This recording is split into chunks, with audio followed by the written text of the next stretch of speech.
अस्सलाम वालेकुम। आज की जो वीडियो है वो केएनबी स्कॉलरशिप के हवाले से है। तो इसमें हम डिस्कस करेंगे कि आप एम्बेसी से रिकमेंडेशन लेटर कैसे ले सकते हैं। ये एक कंपलसरी रिकमेंडेशन लेटर होता है जो कि आपकी कंट्री में जो एम्बेसी होती है इंडोनेशियन, वो आपको ये प्रोवाइड करती है। तो इसका तरीक़ाकार क्या होता है वो मैं आपको आज बता दूंगा।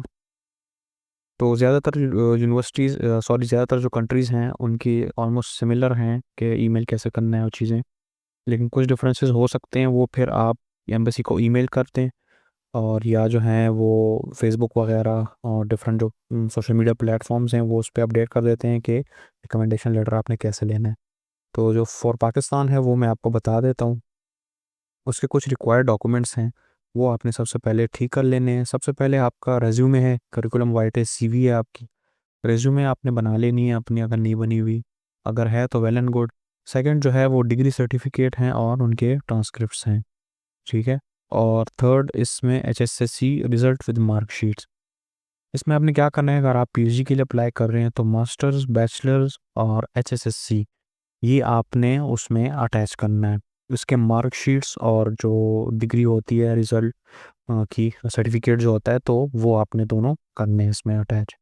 अगर आप मास्टर्स के लिए अप्लाई कर रहे हैं तो उसमें बैचलर्स और एचएसएससी के आ जाएंगे।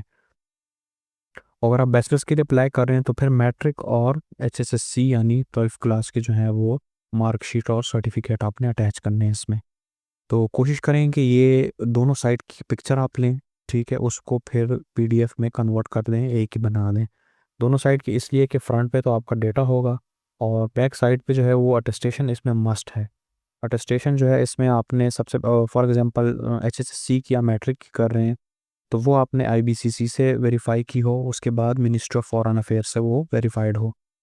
बैचलर्स और मास्टर्स की डिग्रीज अगर हैं तो वो आप सबसे पहले अपनी यूनिवर्सिटी से वेरीफाई करेंगे, क्योंकि कुछ ऐसी एचईसी की पॉलिसीज़ हैं कि वो पहले यूनिवर्सिटी से वेरिफिकेशन ज़रूरी होती है, फिर एचईसी कराती है।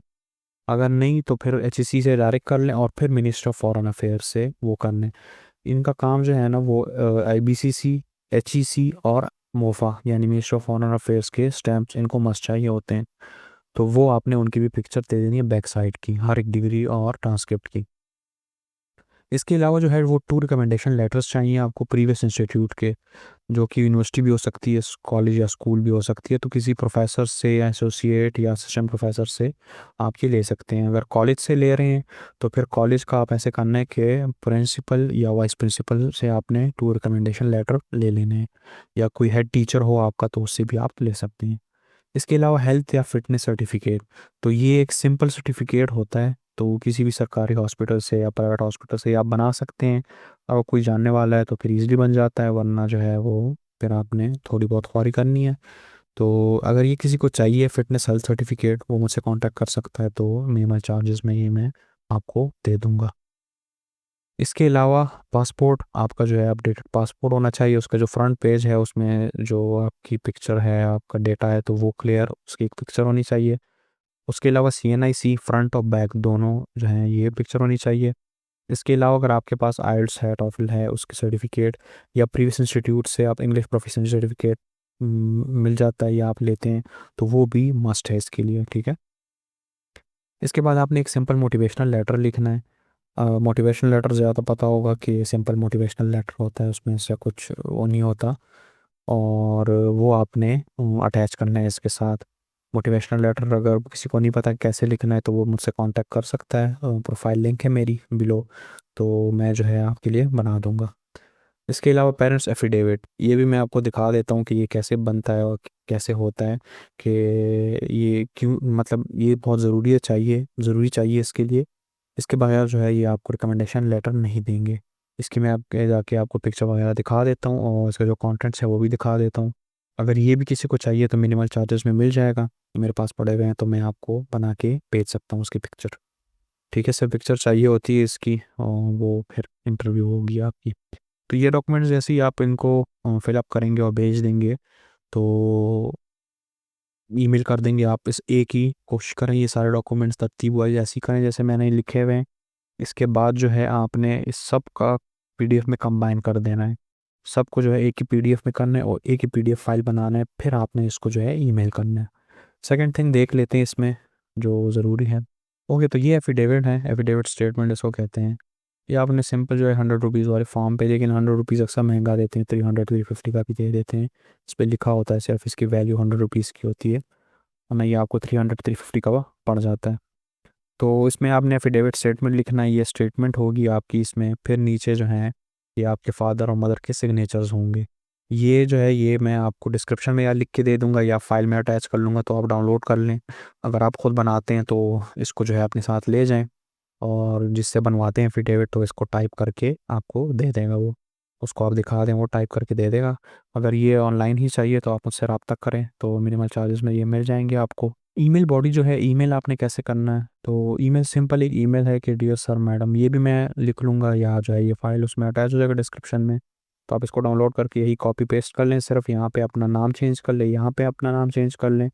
और अगर आप पीएचडी या बैचलर्स के लिए अप्लाई कर रहे हैं तो इसमें यहाँ पे ये चेंज कर दें। बाकी सेम टू सेम रहने दें, इसको चेक नहीं करते इतना। तो इसमें मैं तो चीज़ें सिंपल लिखी हुई हैं कि डॉक्यूमेंट्स वगैरह अटैच हैं और मैं इसके लिए अप्लाई कर रहा हूँ, एंड नाम वगैरह ये है, तो ये चीज़ें हैं इसमें। ये ईमेल बॉडी है। ओके, जब सारे डॉक्यूमेंट्स आपके कंपाइल हो जाएं, सारा पीडीएफ वगैरह बन जाए, ईमेल बॉडी भी आपके पास आ गई, एफिडेविट वगैरह सब कुछ हो गया, इसके बाद ये वाला रिकमेंडेशन फॉर्म है, ये उन्होंने ऑफिशियली दिया हुआ है, तो उसकी लिंक भी डिस्क्रिप्शन में मिल जाएगी आपको। यहाँ पे आपने आना है सबसे पहले, यहाँ पे नेम, पासपोर्ट नंबर आपने अपना लिखना है, CNIC विद डैशेस आपने यहाँ पे दे देनी है। फिर प्लेस ऑफ बर्थ, सिटी और डिस्ट्रिक्ट वगैरह दे देना है। उसके बाद जो है आपने यहाँ पे मेल फीमेल सेलेक्ट कर लेना है। फिर होम एड्रेस, पूरा एड्रेस यहाँ पे आपने लिखना है, कंप्लीट एड्रेस। मोबाइल नंबर आपने लिखना है विद कंट्री कोड। फिर यहाँ पे आपने अपना ईमेल एड्रेस देना है, वो ईमेल एड्रेस दें यहाँ पे जिससे आप ईमेल करेंगे उनको, तो वो वाला ईमेल एड्रेस आपने दे देना है। फिर यहाँ पे भी इन्होंने डॉक्यूमेंट सेंड की हुई हैं दी हुई हैं कि कौन कौन से आपने करने हैं, तो ये इसको आप जो है सारे इस तरह टिक कर लेंगे। सही है, इसको आपने सारे टिक कर दिए। फिर जब ये पूरा फिल हो जाए आपने सिंपल सबमिट पे क्लिक करना है। जैसे ही ये सबमिट हो जाए उसके बाद आपने क्या करना है, उसके बाद ईमेल पे जाना है, यहाँ पे जो आपने ईमेल दिया वही ईमेल पे जाना है। इनको जो है आपने ईमेल कर देना है, ये इनकी ऑफिशियल ईमेल है। यहाँ से भी आप कॉपी कर सकते हैं इसको ऐसे। तो ये ईमेल आप कॉपी कर लें और इसको ईमेल कर देना है। आपने सब्जेक्ट में लिखना है कि need recommendation letter for can be. फिर जो ईमेल बॉडी मैंने दी है उसमें नेम वगैरह वो चेंज कर लें, डिग्री वो पेस्ट कर दें, और जो पीडीएफ आपने एक फ़ाइल बनाया हुआ है उसको आप अटैच कर दें उसके साथ, ईमेल के साथ, और आपने सिंपल उनको भेज देना है। फिर आपने वेट करना है, अक्सर आंसर आ जाता है, अक्सर नहीं आता, लेकिन वो आपका भेज देते हैं। फिर ये लोग क्या करते हैं कि एक पिछले साल भी ऐसे हुआ था कि एक लिस्ट इन्होंने बनाई थी, जिसने कराची एम्बेसी में वो दिया था तो उसकी अलग थी, तो जिसने इस्लामाबाद से वो किया था, ये लोग फिर डिवाइड कर देते हैं ये चीज़ें। तो ये फिर आपको जो है वो पीडीएफ फॉर्म में कुछ दिनों बाद वो दे देंगे कि आपका इंटरव्यू इस टाइम होगा। तो फिर आपने सिंपल इंटरव्यू दे देना है। इंटरव्यू जो है वो बहुत ज़्यादा सिंपल होता है, सिर्फ वो आपका मोटिवेशन चेक करते हैं, क्योंकि ज़्यादातर लोग इसको जो है एक्सेप्ट कर लेते हैं, फिर नहीं जाते तो सीट्स ज़ाया हो जाती हैं। पाकिस्तान से जो है ना 2023 में बहुत ज़्यादा सीट्स ज़ाया हुई थी, तो इसलिए बस सिर्फ एक मोटिवेशन आपका चेक करते हैं कि आप कितने सीरियस हैं। सिंपल क्वेश्चंस होते हैं कि आपके पेरेंट्स को कोई मसला नहीं है, और आप थोड़ा सा इंट्रोड्यूस करो ख़ुद को। मैक्सिमम जो है ये 2 मिनट्स, 1.5 मिनट या 2 मिनट की इंटरव्यू होती है। और KNB स्कॉलरशिप में क्यों अप्लाई कर रहे हो, अगर सेलेक्ट हो जाते हो तो जाओगे, और वाकई जाओगे या नहीं, इस तरह बस सिंपल से 4 5 6 क्वेश्चंस होते हैं। तो ये पूरा तरीक़ाकार है, और जैसी KNB स्कॉलरशिप फिर आ जाती है तो फिर मैं आपको बता दूंगा, उस पर भी एक वीडियो बना दूंगा, मेरे पास टाइम हुआ, कि उसमें कैसे अप्लाई करना है, यूनिवर्सिटी सर्च कैसे करनी है, तो ये चीज़ें भी इस पर अगर व्यूज़ आ जाते हैं तो वो मैं आपको डिटेल में वो भी समझा दूंगा। और फिर भी किसी को एफिडेविट वगैरह चाहिए हो, मेडिकल स्टेटमेंट चाहिए हो, तो वो मुझसे फेसबुक पर रब्ता कर लें, और मैं मिनिमल चार्जेस में, मोटिवेशनल लेटर भी चाहिए हो मिनिमल चार्जेस में, ये मैं बना दूंगा। तब तक के लिए इजाज़त दें, अल्लाह हाफिज़।